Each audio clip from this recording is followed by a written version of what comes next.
नमस्कार, आप देख रहे हैं न्यूज़ वन इंडिया। मैं हूं आपके साथ पूजा यादव। खबर मुजफ्फरनगर से है। डबल मर्डर से इलाके में सनसनी। दिन दहाड़े चाचा भतीजे की हत्या से हड़कंप मचा हुआ है। घरेलू विवाद में दोनों की गोली मारकर हत्या कर दी गई। खूनी संघर्ष में 2 लोग घायल भी हुए हैं।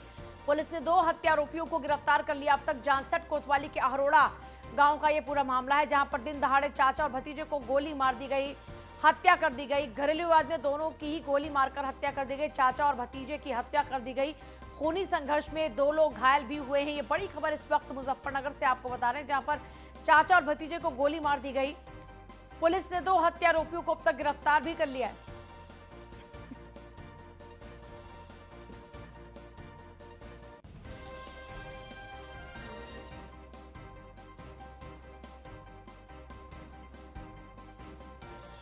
डबल मर्डर से इलाके में सनसनी। दिन दहाड़े चाचा और भतीजे को मौत के घाट उतारा गया। फिलहाल पुलिस ने 2 हत्या आरोपियों को अब तक गिरफ्तार भी कर लिया है। थाना जानसठ के अहरोड़ा ग्राम में 2 लोगों के हत्या की घटना घटित हुई है। मारने वाले और मरने वाले दोनों एक ही परिवारीजन हैं, बाबा के ही हैं। इन दोनों के बीच में ठीक मेड़ पर लगे हुए पेड़ के लिए आपस में झगड़ा हुआ है और उसी झगड़े के कारण जो आरोपी पक्ष है उसने अपने लाइसेंसी बंदूक से इन 2 लोगों की गोली मार करके हत्या कर दी है। दोनों अभियुक्तों को गिरफ्तार कर लिया गया है और जो घटना में प्रयुक्त असलहे हैं उनको बरामद कर लिया गया है। डेड बॉडी को पीएम के लिए भिजवाया गया है। अभियोग पंजीकृत करने की कार्यवाही की जा रही है। सचिन जौहरी है मेरे साथ, मेरे सहयोगी। सचिन, मामले पर क्या कुछ अपडेट है फिलहाल? देखिए, आपको बता दूं, एक ही परिवार के 2 पक्ष हैं जो खेत पर मामूली विवाद को लेकर भिड़ गए हैं और एक चौकीदार है गांव का, उसी ने अपने लाइसेंसी हथियार से ताबड़तोड़ गोलियां बरसा दी, जिसमें 2 लोगों की मौत हो गई है और 3 लोग अभी भी घायल रूप से, गंभीर रूप से घायल हैं, जिन्हें अस्पताल में भर्ती करा दिया गया है। पुलिस ने जो आरोपी है चौकीदार, उसको और उसके पुत्र को गिरफ्तार कर लिया है और जो घायल है उनके इलाज के लिए उन्हें अस्पताल भेज दिया गया है। जी, चलिए, शुक्रिया आपका फिलहाल पूरी जानकारी के लिए। खबर नोएडा से है। राबूपुरा पुलिस और स्कूटी सवार बदमाश से मुठभेड़ हो गई। मुठभेड़ के दौरान बदमाश के पैर में गोली लगी है, इलाज जारी है। कार में लिफ्ट देकर लूटपाट की वारदात को अंजाम दिया करते थे बदमाश। के अन्य साथियों की तलाश भी जारी है। पुलिस की तलाश में जुटी हुई है। मुठभेड़ के दौरान बदमाश के पैर में गोली लगी, इलाज जारी है।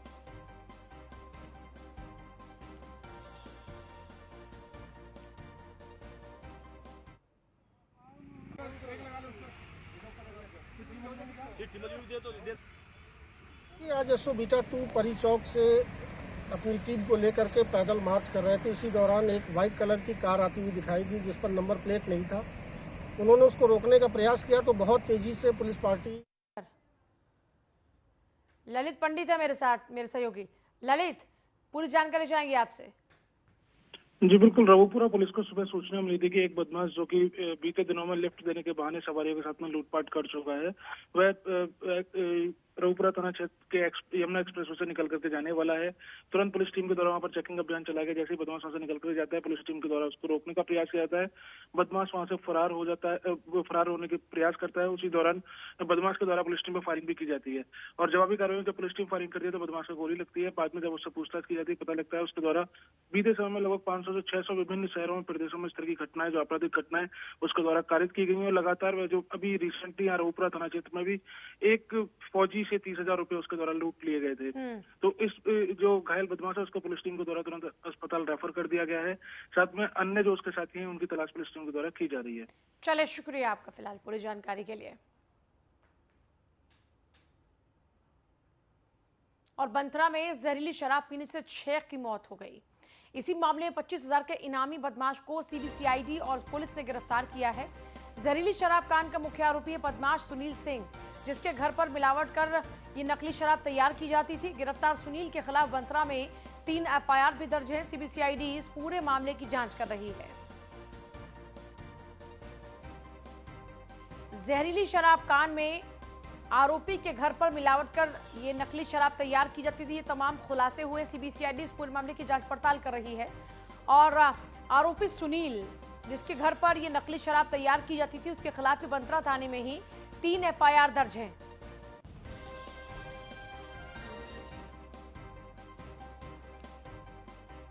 देखिए, 2020 का ये मामला जिसमें जहरीली शराब पीने से 6 लोगों की मौत हो गई थी और इसी मामले में अब कार्रवाई लगातार जारी है, इसमें पूछताछ भी चल रही है। सीबीसीआईडी इस पूरे मामले की जांच पड़ताल कर रही है। जहरीली शराब कांड का मुख्य आरोपी बदमाश है सुनील सिंह। नीलेश चौहान है मेरे साथ ज्यादा जानकारी के लिए फिलहाल फोन लाइन पर। नीलेश, मामले पर ज्यादा जानकारी चाहेंगे आपसे। देखिए, बिल्कुल आपको बता दूं कि वर्ष 2020 में मंत्रा में हुए जहरीली शराब कांड में 6 लोगों की मौत हो गई थी, जिसमें जो मेन आरोपी था सुनील सिंह वो फरार हो गया था, तो जिसके ऊपर 20,000 रुपए 25,000 रुपए का इनाम घोषित किया गया था और इसकी जांच सीबीसीआईडी को सौंपी गई थी। आज की अगर हम बात करें तो सीबीसीआईडी और बंसला पुलिस की संयुक्त टीम ने 25,000 के इनामी सुनील सिंह को गिरफ्तार किया है। अगर हम शराब कांड की बात करें तो 6 लोगों की मौत हुई थी, जिसके बाद कई अधिकारियों को जो है ट्रांसफर किया गया था, कई लोगों को सस्पेंड किया गया था और ये काफी चर्चित शराब कांड रहा था लखनऊ का, जिसके बाद जो है इसकी गिरफ्तारी के लिए कई टीमें लगाई गई थी, लेकिन पिछले 2 सालों से पुलिस की आंखों में धूल झोंक रहा था और आज जो है सीबीसीआईडी और बंसला पुलिस की संयुक्त टीम ने इसको गिरफ्तार किया। गिरफ्तार करने के बाद जेल भेजने की कार्रवाई की है। कहीं ना कहीं देखा जाए तो इस शराब कांड में 6 लोगों ने जान गंवाई थी। उनके परिवार वाले लगातार अधिकारियों के चक्कर लगा रहे थे कि मेन आरोपी को अभी तक गिरफ्तार नहीं किया गया है। अब जब वो गिरफ्तार हुआ तो कहीं ना कहीं परिवार वाले जो लोग हैं उनको भी संतुष्टि मिलेगी। चलिए, शुक्रिया। खबर गाजीपुर से है, जहां बीजेपी की लगातार दूसरी बार रिकॉर्ड मतों से नवनिर्वाचित एमएलसी विशाल सिंह चंचल शपथ ग्रहण के बाद पहली बार अपने जनपद में पहुंचे और इस मौके पर जनपद की सीमा में प्रवेश करते ही जनप्रतिनिधियों ने जगह जगह भारी उत्साह से उनका स्वागत किया, अभिनंदन किया। इस मौके पर पत्रकारों से बातचीत में एमएलसी ने सबका धन्यवाद दिया और अपनी जीत पर कहा कि 0 से 1 हुआ और अब आगे गिनती और बढ़ती रहेगी।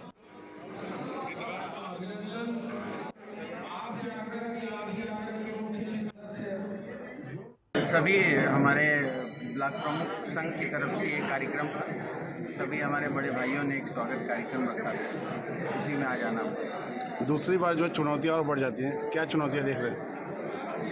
देखिए, कोई चुनौती की बात नहीं है। पहला कार्यकाल थोड़ा सा टफ रहता है लोगों का समझने में और कैसे काम किया जाता है, तो लग रहा है कि अच्छा अनुभव रहा है पहला कार्यकाल। दूसरा शानदार कार्यकाल रहेगा। सहकारी संस्थाओं के डिजिटलाइजेशन की भूमिका पर कार्यशाला, एसीएस डॉक्टर नवनीत सहगल ने कार्यशाला का शुभारंभ किया। चौधरी चरण सिंह सभागार सहकारिता भवन में कार्यक्रम, एमएसएमई और ओडीओपी को बढ़ावा देकर आय बढ़ाने पर जोर, रोजगार बढ़ाने पर काम कर रहे हैं एसीएस नवनीत सहगल।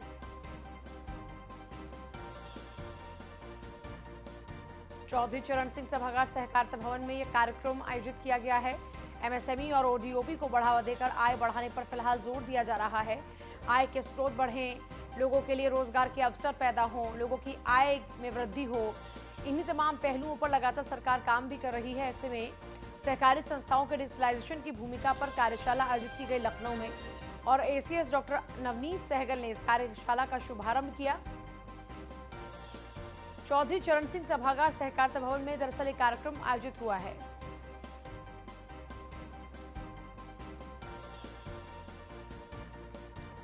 और कानपुर में डीएम नेहा शर्मा ने एक तबादला एक्सप्रेस मुहिम चलाई है। लेखपालों की तबादला एक्सप्रेस है। ये कई सालों से एक तहसील में काम कर रहे 257 लेखपालों का तबादला किया है। 10 साल से एक ही तहसील पर तैनात है 15 लेखपाल। कानपुर नगर में तहसील सदर में 61 लेखपाल तैनात है। बिल्हौर तहसील में 75, नरवल तहसील में 54 लेखपाल तैनात हैं। सालों साल ये एक ही तहसील पर लगातार डटे हुए थे। आखिरकार इस तबादला एक्सप्रेस के जरिए इन तहसीलदारों का भी तबादला हुआ है। कानपुर डीएम ने ये बड़ी कार्रवाई की है। ये बड़ा फैसला उनका रहा है। तबादलों का दौर देखने को मिला है कानपुर में। डीएम ने कहा कि ये काफी टाइम से एक ही तहसील पर तैनात थे और कई सालों से एक तहसील पर काम कर रहे 257 ऐसे ही लेखपालों का तबादला हुआ है। कई सालों से एक तहसील पर काम कर 257 लेखपालों का तबादला हुआ। रायबरेली की एक मुस्लिम महिला ने अपने पति पर गंभीर आरोप लगाए हैं। महिला का कहना यह है कि उसके पति ने उसे 3 तलाक कहकर उसे तलाक दे दिया। एक नहीं 2 बार उसका हलाला भी कराया गया। वहीं तीसरी बार महिला को ट्रिपल तलाक होने पर महिला ने बगावत कर दी। दरअसल तीसरी बार ट्रिपल तलाक के बाद पति अपने बहनोई से हलाला कराना चाह रहा था। मुस्लिम महिला ने इतना होने के बाद पति का घर छोड़ दिया और मायके पहुंचकर महिला ने सीओसीटी को पूरी आपबीती सुनाई। सीओसीटी वंदना सिंह के आदेश पर पति के खिलाफ मुकदमा दर्ज हुआ और तफ्तीश शुरू हो गई है।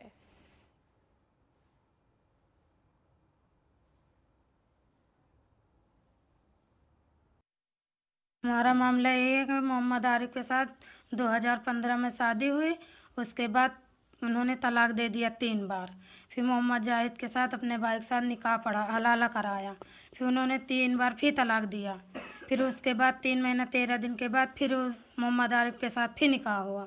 फिर उन्होंने तलाक दे दिया। फिर उसके बाद में फिर मोहम्मद जाहिद के साथ फिर निकाह हुआ। वो मेरा देवर है, हलाला कराया। उसके बाद में फिर उन्होंने तलाक दे दिया। फिर इनके साथ हुआ। हमारा मामला मेरठ विकास प्राधिकरण की सबसे बड़ी कार्रवाई, अवैध निर्माण पर प्रशासन का बुलडोजर चल रहा है।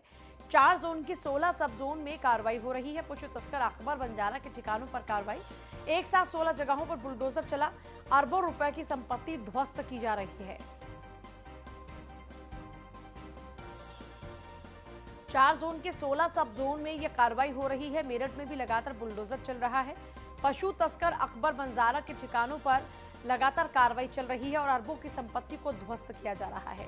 एक साथ 16 जगहों पर बुलडोजर की यह कार्रवाई, अकबर बंजारा के खिलाफ अरबों रुपए की संपत्ति को ध्वस्त किया जा रहा है।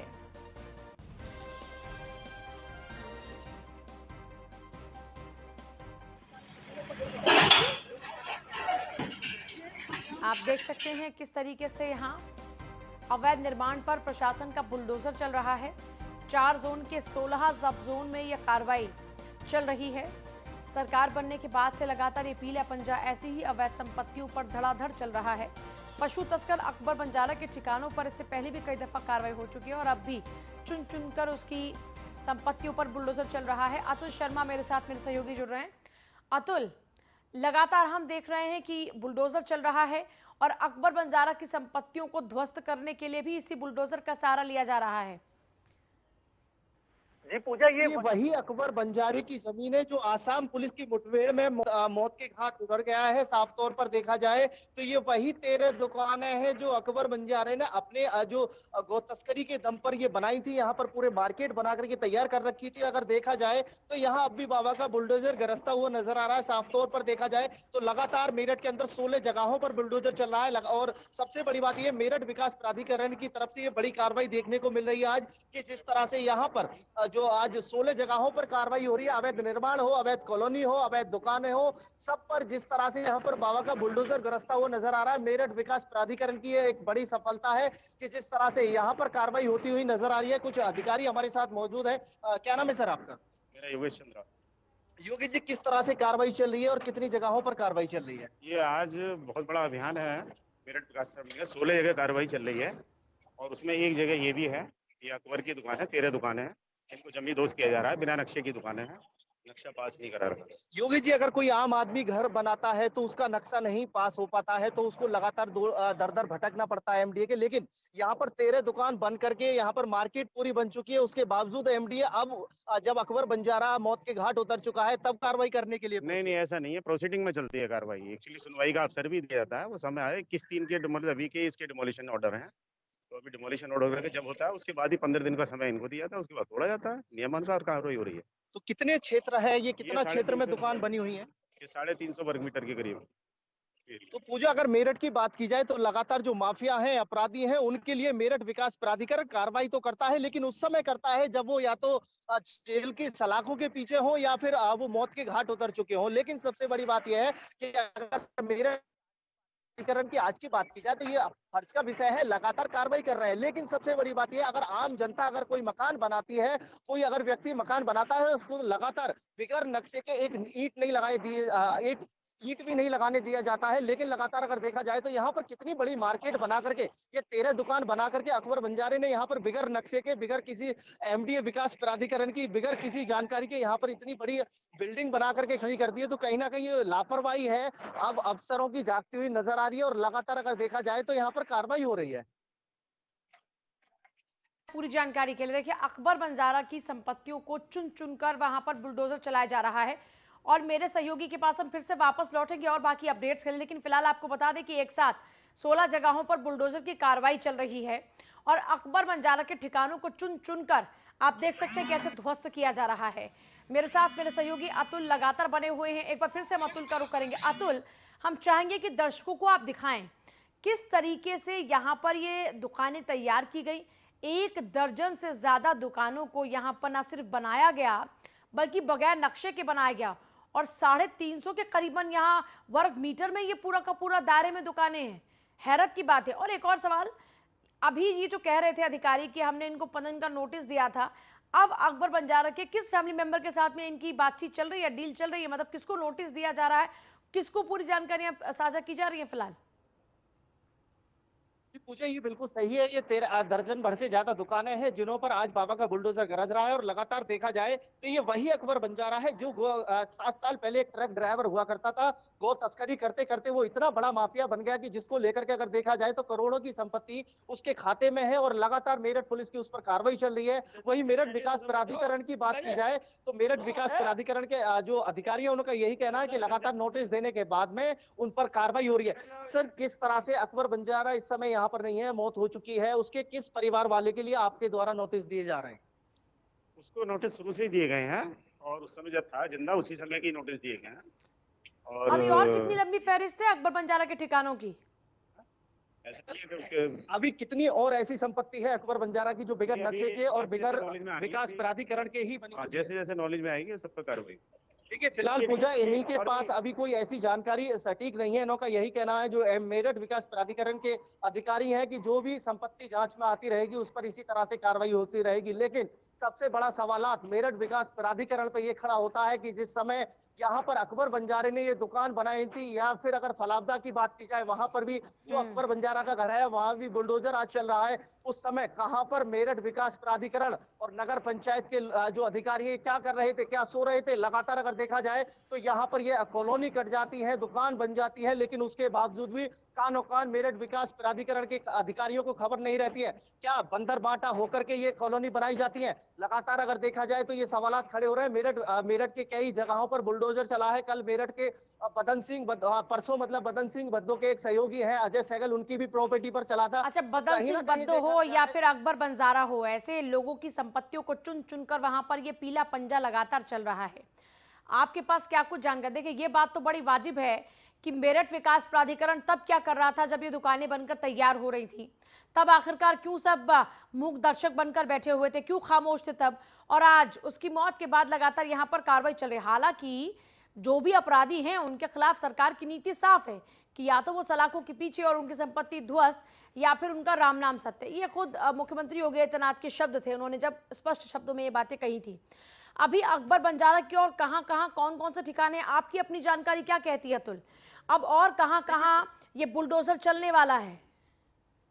देखिए पूजा, मेरठ के अंदर अगर अकबर बंजारे की बात की जाए तो अपार संपत्ति अकबर बंजारे के खाते में है, लेकिन चुनिंदा संपत्तियों पर बुलडोजर चलता हुआ नजर आ रहा है। क्योंकि यहाँ अगर देखा जाए तो अकबर बंजारे की ऐसी 1 दर्जन दुकान नहीं है, कई ऐसी दर्जनों दुकान होंगे जहां बिगर नक्शे के और बिगर किसी सरकारी मापने के यहाँ पर दुकान बनाई गई हो। कई ऐसी संपत्ति हो सकती है। लगातार अगर देखा जाए तो अकबर बंजारे के लिए एक चुनौती का विषय था और कहीं ना कहीं प्रशासन के सरदर्द बना हुआ था अकबर बंजारा, जिसको लेकर के आज अगर बात की जाए तो मेरठ विकास प्राधिकरण आज कार्रवाई करता हुआ नजर आ रहा है। लेकिन बीते 7 साल से अगर बात की जाए तो ये काफी पुरानी मार्केट बनी हुई है, काफी पुरानी दुकानें हैं। फलावदा में जहां अकबर बंजारे का घर है वहां पर भी काफी प्रॉपर्टी है, जिस पर लगातार कार्रवाई चल रही है। आज मेरठ विकास प्राधिकरण की तरफ से मेरठ की बात की जाए, फलावदा की बात की जाए, इंचोली की बात की जाए तो कम से कम तकरीबन 16 जगहों में से 3 जगह ऐसी हैं जहां अकबर बंजारे की जगहों पर बुलडोजर गरज रहा है। लेकिन बहुत शुक्रिया आपका फिलहाल पूरी जानकारी के लिए।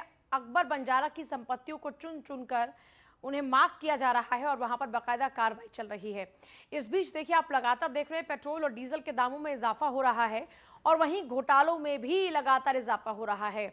योगी सरकार में भी घोटालों की कई शिकायतें मिल रही थी, जिस पर रायबरेली के लालगंज तहसील उप जिलाधिकारी विजय कुमार भारतीय पेट्रोलियम के अधिकारी और लालगंज क्षेत्र अधिकारी महिपाल पाठक की एक संयुक्त टीम ने पेट्रोल पंप पर औचक निरीक्षण किया और पेट्रोल पंप पर हर पहलू पर बारीकी से निरीक्षण भी किया।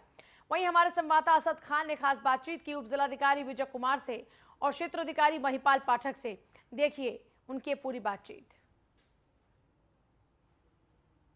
बढ़ती महंगाई को लेकर जहां आम आदमी की कमर टूट चुकी है, वहीं लगातार पेट्रोल डीजल के दाम भी बढ़ रहे हैं। उसी को लेकर कई घटतौली की शिकायतें भी आ रही थी, जिस पर एसडीएम लालगंज विजय कुमार गंभीर हैं और कई पेट्रोल पंपों पर चेकिंग कर रहे हैं। बाकायदा उनके साथ भारत पेट्रोलियम की भी टीम है, सीओ लालगंज महिपाल पाठक जी हैं हमारे साथ। यहाँ पर एसडीएम विजय कुमार हैं लालगंज, उनसे बात करेंगे कि जिस तरह से सर महंगाई बढ़ रही है और उसके बाद हर तौली की कहीं ना कहीं शिकायत आ रही, पेट्रोल और डीजल के दाम लगातार बढ़ रहे हैं, तो अभी जो पेट्रोल पंपों की जाँच कर रहे हैं तो क्या प्रमुख क्या चीज़ें हैं इसमें?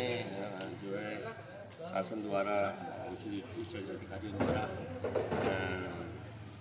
पेट्रोल के अधिकारी और हमारे बाटा अधिकारी और पूर्ति अधिकारी तथा हमारे सीओ साहब मैं सभी लोग यहाँ इस पेट्रोल की जांच करने के लिए आए हुए हैं। यहाँ ये देखा जा रहा है कि घटतौली तो नहीं हो रही है, और दूसरा ये भी देख रहे हैं पेट्रोल पंप के जो हमारे जो अधिकारी हैं वो इस चीज़ को देख रहे हैं, सीलिंग इसकी मिलावट तो नहीं की जा रही है। तो हम लोग इसी की जांच करने आए हुए हैं और फिलहाल जांच चल रही है, आगे भी कार्रवाई होगी। बिल्कुल, जिस तरह से लगातार शिकायतें मिल रही थी कि घटतौली हो रही है, दाम आसमान छू रहे हैं, वो अलग की बात है। फिलहाल वो घटतौली पर जो प्रशासन है लालगंज का वो गंभीर है और लगातार कई पेट्रोल पंपों पर इसी तरह चेकिंग करेगा और चेकिंग के बाद क्या रिजल्ट निकल के आता है उसके बाद वो बताएंगे। हमारे साथ सीओ लालगंज भी हैं महिपाल पाठक जी, उनसे भी बात करेंगे कि उनकी टीम भी इसमें सहयोग कर रही है, किस तरह से वो देख रहे हैं इसको। शिकायतें आ रही थी, आप लोग अब टीम के साथ निकले हैं, पेट्रोल पंप की अभी तक चेकिंग हो चुकी है? अभी जो हम लोग 2 पेट्रोल पंपों को चेक कर चुके हैं, आगे अभी चल रहे हैं, आगे जो भी मिलेंगे पेट्रोल पंप हमारे सर्किल क्षेत्र में उनको हम लोग चेक करेंगे। और हमारे साथ जो है बाट माप अधिकारी हैं, ये पेट्रोलियम विभाग से जो है वो एसडीएम सर हैं, हम लोग तीनों चारों ग्रुप करके इसको चेक कर रहे हैं। जहाँ कहीं भी कोई कमी मिलती है तो इसके खिलाफ जो कार्रवाई है वो हम करेंगे। बिल्कुल, तो जिस तरह से इस समय प्रशासन जो शासन के द्वारा निर्देशित किया जा रहा है उस पर गंभीर है और कहीं ना कहीं से जो लालगंज क्षेत्र में जो इनके क्षेत्र में जो पेट्रोल पंप पड़ते हैं उनकी बाकायदा चेकिंग की जाएगी और कोई भी कमी मिलने पर सख्त से सख्त कार्रवाई की जाएगी। कैमरा पर्सन भानु के साथ असद खान। देवरिया के सलेमपुर में प्रधान और लेखपाल का ऑडियो वायरल हो रहा है। अभी तक ये मामला ठंडा हुआ ही नहीं था कि जमुआ नंबर 2 के कोटेदार मृत्युंजय शाही और अध्यापकों के साथ राशन मांगने पर अभद्रता का वीडियो सामने आ गया। आपको बताते चले कि अभी पिछले महीने प्रधान अध्यापक मंसूर आलम रिटायर हुए हैं। मिड डे मील का राशन कहां से आता है ये दिखाने के लिए नए प्रधानाध्यापक को लेकर कोटेदार के यहां पहुंच गए। यही प्रधानाध्यापक ने पिछले बकाया राशन कोटेदार से मांग कर दी, जिस पर जमुआ नंबर 2 के कोटेदार भड़क गए। प्राथमिक विद्यालय सोनबरसा पहुंचकर अध्यापकों से बदतमीजी की। साथ ही साथ वीडियो में वो मंसूर आलम को भी धमकाते हुए नजर आ रहे हैं और ये कहते हुए नजर आ रहे हैं कि कहां जाना है जाइए, मेरा कोई क्या बिगाड़ सकता है। आइंदा सुन लीजिए, मंसूर मास्टर, आइंदा हमारे यहाँ मत जाइएगा किसी मास्टर को लेकर के। आप रिटायर हो चुके हैं, आप अपने समझ खबर रखिए।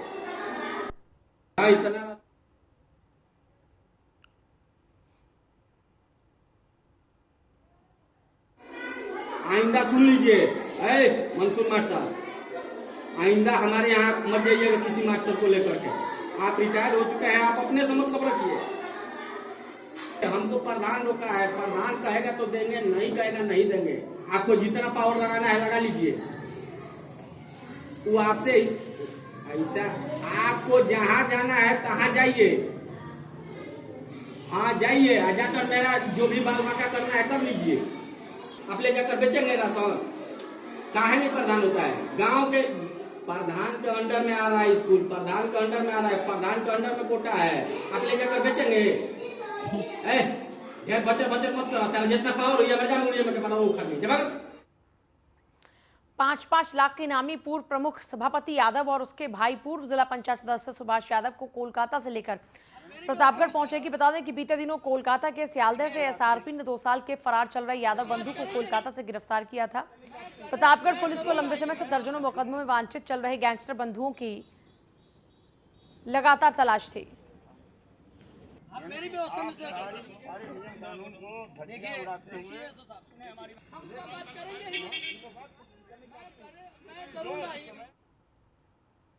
और फिलहाल आपसे ले रहे हैं इजाजत, नमस्कार।